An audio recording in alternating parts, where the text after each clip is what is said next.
CM Pushkar Singh Dhami का आज मुंबई दौरा। मुंबई में श्याम प्रसाद मुखर्जी सम्मान समारोह में करेंगे प्रतिभाग। उत्तराखंड में यूसीसी लागू किए जाने पर सीएम धामी का होगा सम्मान।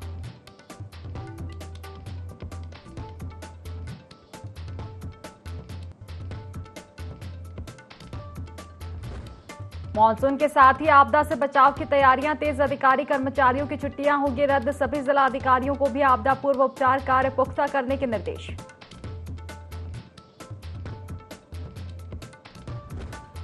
हरियाली बचाने राजधानी की सड़कों पर उतरे हजारों लोग पदयात्रा में। कई विभिन्न संगठनों के पर्यावरण प्रेमी हुए एकत्रित। कहा, बाग बगीचे हो गए खत्म।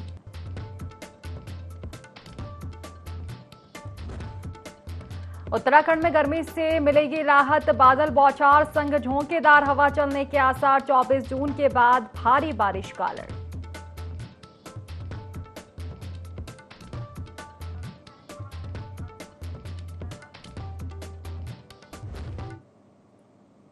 नमस्कार, देवभूमि लाइव देख रहे हैं आप और मैं हूं आपके साथ खुशी व्यास। चले रुक कर लेते हैं सीधा खास खबरों की ओर, जहां लक्सर और रुड़की जीआरपी थाने की टीम ने एक फर्जी पुलिस वाले को गिरफ्तार किया है। आरोपी युवक पुलिस की फर्जी वर्दी पहनकर लोगों को लूटने का काम करता था। गिरफ्तारी के वक्त भी आरोपी संजय नाम बताकर रेलवे स्टेशन पर यात्रियों पर रौब गालिब कर रहा था। सख्ती से पूछताछ में सामने आया कि युवक का नाम जरीफ है, जो देहरादून का रहने वाला है। पुलिस ने इसके कब्जे से 3 चोरी के मोबाइल, पुलिस की फर्जी वर्दी, बैच और नेम प्लेट भी बरामद की है।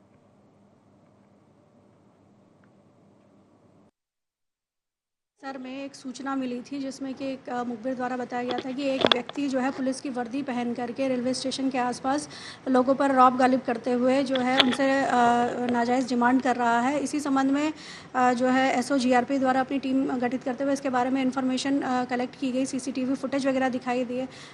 देखे तो एक व्यक्ति को आइडेंटिफाई किया गया, जिसको कि पूछताछ की गई तो उसके द्वारा जो है फर्जी पुलिस की वर्दी पहन करके और नेम प्लेट लगा करके लोगों में अपना रौब दिखा रहा था। उसके बारे में जब पता किया गया तो पूर्व में भी उसमें मुकदमे पंजीकृत हैं। गिरफ्तारी के समय उसके पास से 3 मोबाइल भी बरामद हुए हैं जो कि चोरी से संबंधित है। का रिकॉर्ड है, उसको वेरीफाई किया जा रहा है। जो भी तथ्य प्रकाश में आएंगे उस पर बद्रीनाथ और मंगलौर सीट पर होने जा रहे उपचुनाव में समाजवादी पार्टी ने कांग्रेस के प्रत्याशी को समर्थन देने का ऐलान किया है। सपा के राष्ट्रीय सचिव डॉक्टर सत्यनारायण सचान ने जानकारी दी और बताया कि समाजवादी पार्टी के राष्ट्रीय अध्यक्ष अखिलेश यादव के निर्देशानुसार उत्तराखंड में 10 जुलाई को होने वाले 2 उपचुनाव में समाजवादी पार्टी कांग्रेस के प्रत्याशियों का समर्थन करेगी। समाजवादी पार्टी का कहना है कि उत्तराखंड में बीजेपी की सरकार सांप्रदायिक मुद्दों, डेमोग्राफी चेंज, यूसीसी जैसे मुद्दों को लगातार बढ़ावा दे रही है। राज्य में रोजगार, स्वास्थ्य और शिक्षा की स्थिति बदहाल है। समाजवादी पार्टी किसी भी कीमत पर भाजपा के प्रत्याशियों को नहीं जीतने देना चाहती। सपा ने अपने सभी कार्यकर्ताओं को कांग्रेस के साथ मिलकर काम करने के निर्देश दिए।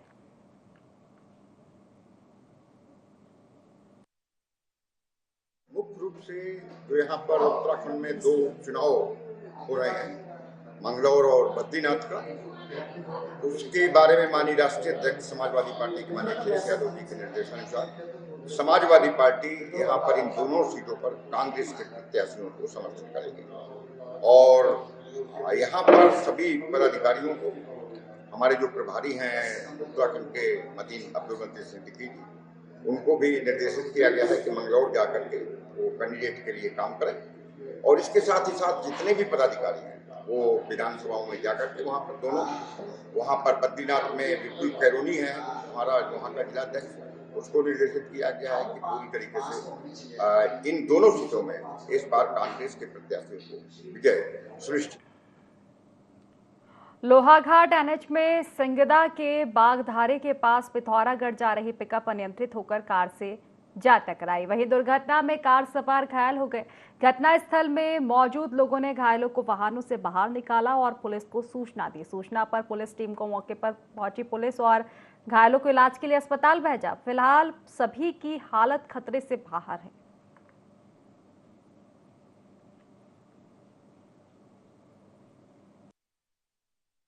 ठीक है, जो महिला है उनके कंधे पे लगी है। बाकी बच्चों के एक छोटा बच्चा जो उसके नाक से खून निकला था और सर पे थोड़ी सूजन आ रखी है। यहाँ जो प्राइमरी ट्रीटमेंट होता है वो हमने कर दिया है। बाकी डिस्ट्रिक्ट के लिए हमने सीटी के लिए रेफर करा है। बाकी जो कंडीशन होगी वो उसके अकॉर्डिंग। राजधानी देहरादून के आरटीओ कार्यालय में आरटीओ प्रवर्तन शैलेश तिवारी की अध्यक्षता में महत्वपूर्ण बैठक हुई। इस मौके पर शैलेश तिवारी ने कहा कि प्रवर्तन का मूल्यांकन करना हमारा मुख्य उद्देश्य है और चारधाम यात्रा के दौरान लगातार हमारा प्रयास है कि दुर्घटनाएं कम से कम हो, लेकिन अभी तक उसमें सफल नहीं हो पाए। साथ ही कहा कि पैसेंजर वाहनों में ओवरलोडिंग के कारण दुर्घटनाएं होती है तो उस पर कार्रवाई की जा रही है, जिसमें ड्राइविंग लाइसेंस भी सस्पेंड कर रहे हैं।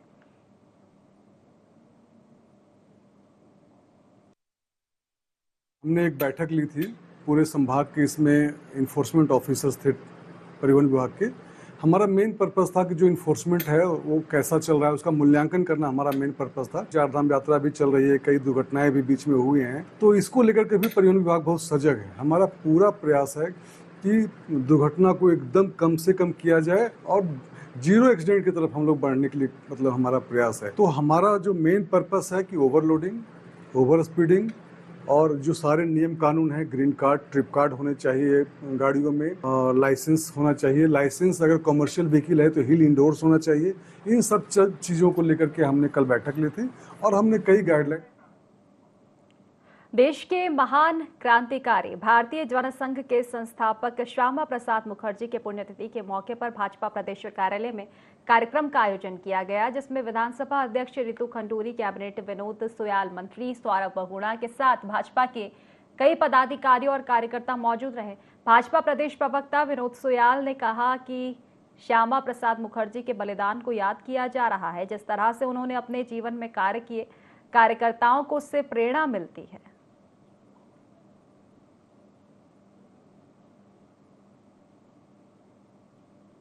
सबके लिए ये प्रेरणा दिवस है, स्मृति दिवस। हमारे जो संस्थापक अध्यक्ष थे डॉक्टर श्यामा प्रसाद मुखर्जी, उन्होंने सत्ता को ठोकर मारकर देश की अखंडता के लिए और देश की एकता के लिए आज जो जम्मू कश्मीर भारत का अभिन्न अंग है, ये उन्हीं की प्रेरणा से संभव हो पाया। जब उन्होंने परमिट व्यवस्था के खिलाफ सत्याग्रह का किया और कश्मीर कूच किया और उन्होंने कहा देश के अंदर एक ही प्रकार का संविधान लागू होना चाहिए, इसीलिए आज, और उन्होंने ये भी कहा मानवता के बहुत बड़े पुजारी थे, कांग्रेस के जो तुष्टीकरण का उसका विरोध करके अपना बलिदान दिया और निश्चित रूप से हम सब कार्यकर्ता उस बलिदान दिवस को स्मृति दिवस के रूप में मनाते हैं। उनको श्रद्धांजलि अर्पित करना चाहता हूँ। लोकसभा चुनाव के बाद उत्तराखंड की मंगलौर और बद्रीनाथ सीट पर होने वाले उपचुनाव को लेकर चुनावी मैदान सज चुका है। वहीं सूबे के मुख्य दलों में जुबानी जंग छिड़ चुकी है। भाजपा प्रदेश प्रवक्ता विनोद सुयाल का कहना है कि कांग्रेस पार्टी अपना हाल 2024 के लोकसभा चुनाव में भी देख चुकी है और कांग्रेस एक जर्जर ढांचा है। साथ ही तंज कसते हुए कहा कि ना तो उनके पास नेता है, ना ही नीति है। मुख्यमंत्री के नेतृत्व में भाजपा इन 2 सीटों पर अच्छे मार्जिन से जीत दर्ज करेगी।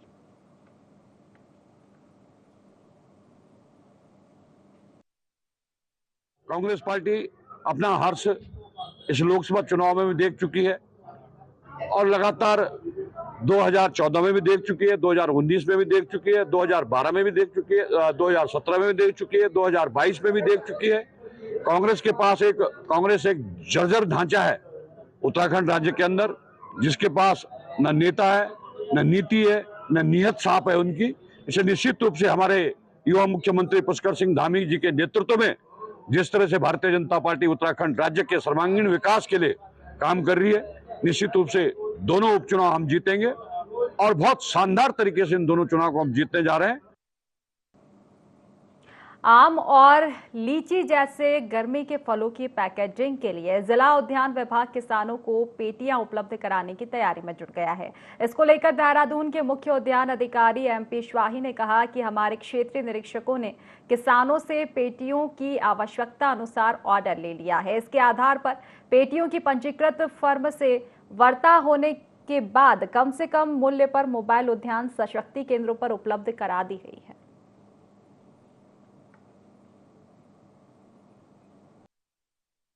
जो क्षेत्रीय निरीक्षक, उद्यान निरीक्षक हैं, उनके द्वारा किसानों से डिमांड ली गई है और डिमांड के आधार पर हमने हमारे वहाँ 3-4 फर्में रजिस्टर्ड हैं। मिनिमम रेट जिन कंपनियों के हैं उनसे हम लोग बात करके जो कोरिलेटेड बॉक्स है जिसमें पैक करके आम को बेचते हैं, वो हम लोगों ने मोबाइल उद्यान सचल दल केंद्रों पे उपलब्ध करा दी गई है। वहाँ से फार्मर्स 50% सहायता पर प्राप्त करके अपने आम लीची को पैक करके मार्केट तक में पहुँचाने का काम कर सकते हैं। हरिद्वार में मेला नियंत्रण कक्ष में आने वाले कांवड़ मेले को लेकर पुलिस और स्टेक होल्डर के बीच बैठक आयोजित की गई, जिसमें विभिन्न व्यापारिक संगठनों ने और मेले को निर्विघ्न संपन्न कराने को लेकर अपने अपने सुझाव जिला प्रशासन को दिए।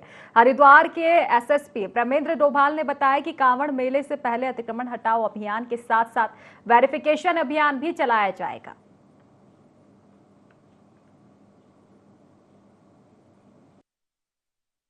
आगामी कांवड़ की तैयारियों को लेके आज जो हमारे स्थलीय निरीक्षण है उसके साथ साथ जितने भी हमारे व्यापार मंडल विस्तृत हमारी पर चर्चा की गई थी, जिसमें जो इनके सुझाव थे उनको भी हम लोगों ने सम्मिलित किया है। साथ में अतिक्रमण को लेके और आगे कांवड़ को किस तरीके से बेहतर तरीके से हम परफॉर्म कर सकते हैं, उसमें इनके सहयोग की अपेक्षा को लेके हम लोगों ने इनसे आग्रह भी किया है। और हम सभी लोग एक कांवड़ को बेहतरीन तरीके से आगे अच्छे तरीके से करें, इसके लिए सभी लोग सभी स्टेक होल्डर्स में एक साथ हैं, एक ही प्लेटफॉर्म पे, तो हम लोग अच्छे तरीके से कांवड़ को करें। कांवड़ मेले को सफल बनाने में सबसे अहम योगदान जो है यहाँ के स्टेक होल्डर्स का है, व्यापारियों का है, होटल रेस्टोरेंट का है, धर्मशाला रेस्टोरेंट का है और एसपीओस का है, जो पुलिस का बढ़ चढ़ के साथ देते हैं। तो अभी प्रथम चरण में हम लोगों ने इनके साथ मीटिंग की है। उन्होंने जो सजेशन दिया है ट्रैफिक मैनेजमेंट को लेके, अतिक्रमण को लेके, खान पान के संबंध में, तो उनको हम लोगों ने लिया है। और साथ ही साथ उन्होंने जो एम्बुलेंसेस की बात की, हॉस्पिटल्स की बात की, टेम्परेरी हॉस्पिटल्स खोलने की बात की, विद्युत व्यवस्था पर उन्होंने बृहद रूप से चर्चा की है। तो ये सारे राय हम लोगों ने लिए हैं और लास्ट में जितनी हम लोगों ने डिमांड की थी सारा बजट हम लोग को मिल गया। डोईवाला में पर्यटन स्थल लच्छीवाला नेचर पार्क में पर्यटकों की गुंडागर्दी सामने आई है, जहां स्थानीय पर्यटकों ने पार्क प्रभारी अंकित सहंग और अन्य कर्मचारी के साथ अभद्रता कर गाड़ी चढ़ाने का प्रयास किया। अधिकारी जैसे तैसे अपनी जान बचाकर निकले। बिना टिकट पार्क में गए पर्यटकों ने शराब के नशे में जमकर उत्पात मचाया। वाहनों को क्षतिग्रस्त कर दुकानदार और अन्य पर्यटकों के साथ भी बदसलूकी की। शिकायत मिलने पर डोईवाला कोतवाली पुलिस ने आरोपियों पर केस दर्ज कर लिया है। वाहन को सीज कर मामले की छानबीन शुरू कर दी है।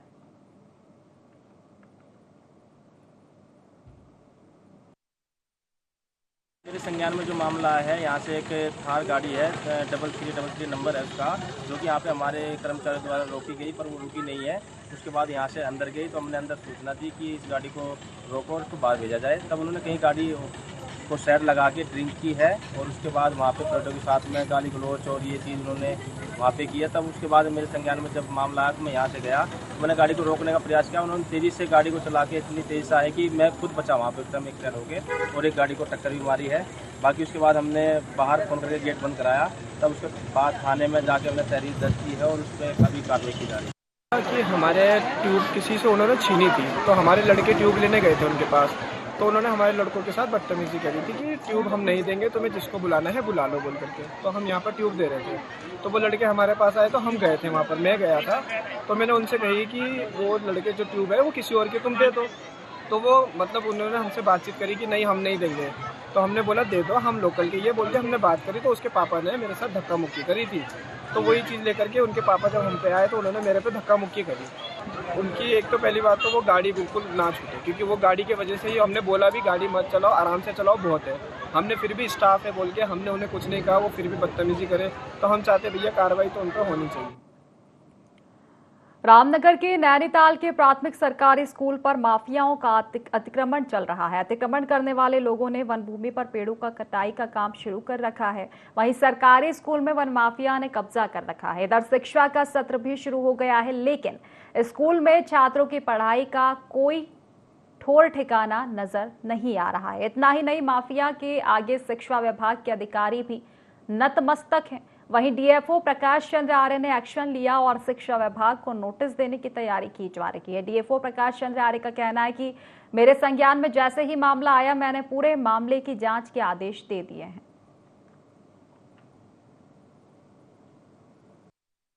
जैसे ही स्कूल खुलता है मैं स्वयं भी विजिट करूंगा उसमें, अगर ऐसा है तो। चूंकि वो बंद खत्तों में, तुमरिया डैम खत्तों में ही स्कूल है, तो विद्यालय के नाम तो जमीनें है नहीं उसमें।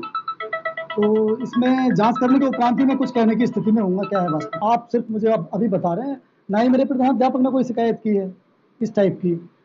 तो जैसे आप बता रहे हैं मेरे संज्ञान में अभी ये मैटर आया है, तो जैसे ही विद्यालय खुलते हैं जुलाई में, मैं बात करूंगा संबंधित प्रधानाध्यापक से भी और अभिभावकों से भी, जाकर के मैं स्वयं भी विजिट कर लूंगा और जो भी उसमें विधिवत कार्रवाई होगी वो अमल में लाई जाएगी। तुमड़िया खत्ता है, वहाँ पर जो गुर्जर हैं उनके खेत में ये लगा हुआ था बता रहे हैं, और उसको शिफ्ट करने की सूचना अभी मिली है हमको। अब देखते हैं उसमें क्या कर सकते हैं, लेकिन यह है कि अगर इस तरह से वो बार बार अतिक्रमण के लिए स्कूल का उपयोग कर रहे हैं तो ये बहुत गलत बात है।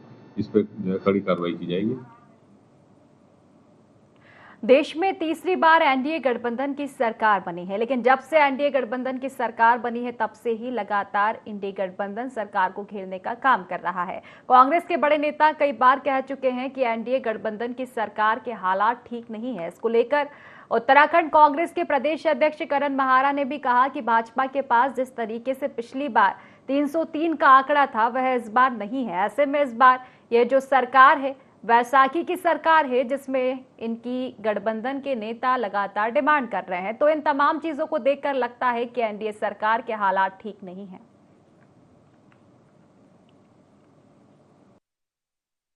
देखिए, निश्चित ही स्थितियां हालात ऐसे हैं। बीजेपी का जैसे पिछले बार 303 का आंकड़ा था अपना, और उनकी अपनी पर्सनल सरकार थी, लेकिन गठबंधन था।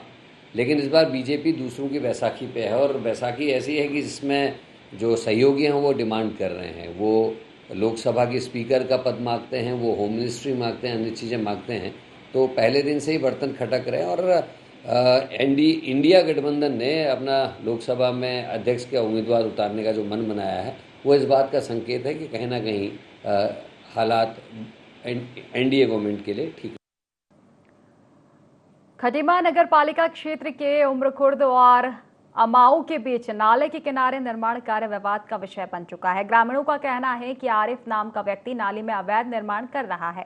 बरसात के दिनों में नाले का पानी उफान पर होता है, लोगों के घर में पानी भर जाएगा। यह जमीन किसी सरकारी संस्था को दे दी जाए। वहीं आरिफ का कहना है कि यह मेरी भूमि धरी जमीन है। आने वाले बरसात के मौसम को देखते हुए बाकायदा नगरपालिका को पॉकलैंड और जेसीबी की मदद से नाले से मिट्टी हटा रही है। एसडीएम और तहसीलदार मौके पर निरीक्षण भी कर चुके हैं। नगरपालिका द्वारा जो है नाले की सफाई करी जा रही है, जिसमें एक पॉकलैंड और एक नगरपालिका की स्वयं मशीन उतार के हम मौके पे मिट्टी जो इधर उधर लगा रहे हैं। कुछ लोग आए मिट्टी की ट्राली मांगने के लिए, कुछ में नेता भी हैं हमारे यहाँ के। मैंने मना कर दिया क्योंकि मेरे को कोई आदेश नहीं है। उसको वजह से लेके एक पूरा मंदिर बना के उन्होंने खड़ा करा है। यहाँ पे सिर्फ ये है कि इनको मिट्टी मांग रहे थे, मिट्टी नहीं दी और हमने साइडों में लगाई। रात में हटा मिट्टी चुराई है यहाँ से। हमारे गांव के लोगों का, पुराने जो लोग हैं उनका कहना है कि ये नाला जो है पहले दूसरी दिशा से बहता था।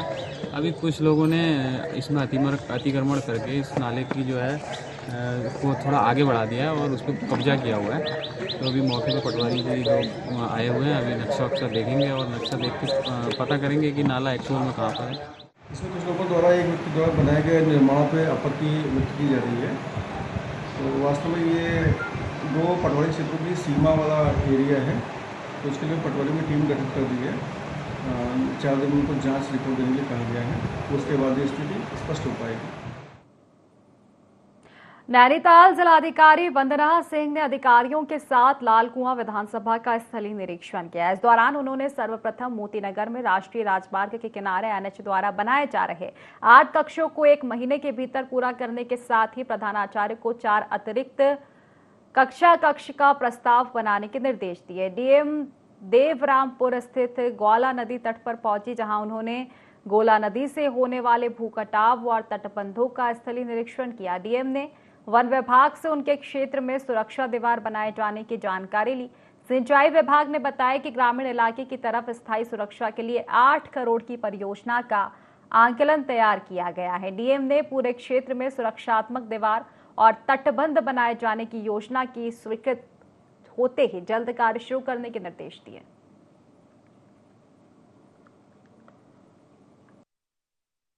सभी विभागों के साथ 2-3 स्तरों पर बैठकें भी कर ली गई हैं और वर्तमान में जो हमारे नाले इत्यादि हैं उनकी सफाई के काम भी सभी विभागों के माध्यम से गतिमान है।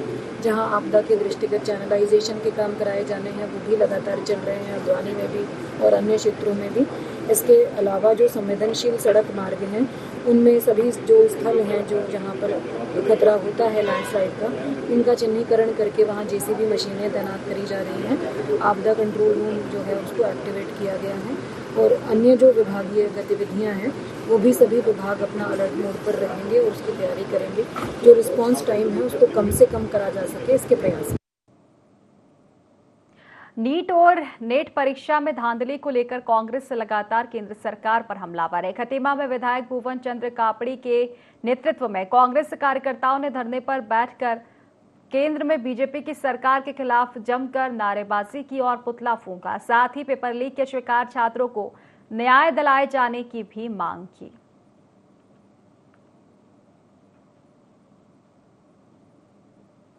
नीट और नेट दोनों के पेपर लीक हुए। 24 लाख छात्र जो दिन रात मेहनत करता है, एक आम परिवार का छात्र, एक गरीब परिवार का छात्र, जिसके माँ बाप जो है कि अपनी गाड़ी कमाई की सारी पूंजी जो है उस बच्चे की पढ़ाई लिखाई पर लगाते हैं, और जब वो पेपर देखकर आता है उसे पता चलता है कि पेपर का सौदा पहले से हो गया।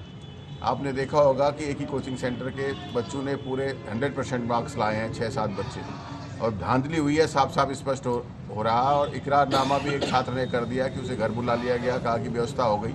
तो उसके बावजूद भी सरकार जो है कि जो मेहनती छात्र हैं, जो दिन रात मेहनत कर रहे हैं, जो आम परिवार के छात्र हैं, जो गरीब परिवार के छात्र हैं, उनको न्याय देने की हिम्मत नहीं जुटा पा रही है और इस पेपर को निरस्त नहीं कर पा रही है। तो हम सब यही मांग करते हैं कि हिंदुस्तान में ऐसी मजबूत व्यवस्था बननी चाहिए कि जिससे पढ़े लिखे और मजबूत मेहनत करने वाले छात्र के साथ अन्याय न हो और उनको न्याय मिले। उसी के लिए हम आज यहाँ प्रदर्शन कर रहे हैं। देव संस्कृति विश्वविद्यालय हरिद्वार में पहली बार अद्भुत समागम हुआ। यहाँ सिख समाज और सनातन संस्कृति का अनोखा समागम हुआ। आपको बता दें कि निहंग समाज के बाबा हरजीत सिंह रसूलपुर वाले के नेतृत्व में शांति कुंज पहुंचे, जहां 45 निहंग सिखों के जत्थे ने 5 कुंडी यज्ञ किया। समागम का शुभारंभ राज्यपाल लेफ्टिनेंट जनरल गुरमीत सिंह, प्रतिकुलपति डॉक्टर चिन्मय पांडे और फकीर सिंह खालसा के 8वें वंशज निहंग समाज के प्रतिनिधि बाबा हरजीत सिंह रसूलपुर ने संयुक्त रूप से दीप प्रज्वलित करके किया। समापन के पूर्व राज्यपाल ने प्रज्ञा गीतों का ई-न्यूज लेटर, रिनांसा, धनवंतरी पत्रिका, संस्कृति संचार आदि का विमोचन किया।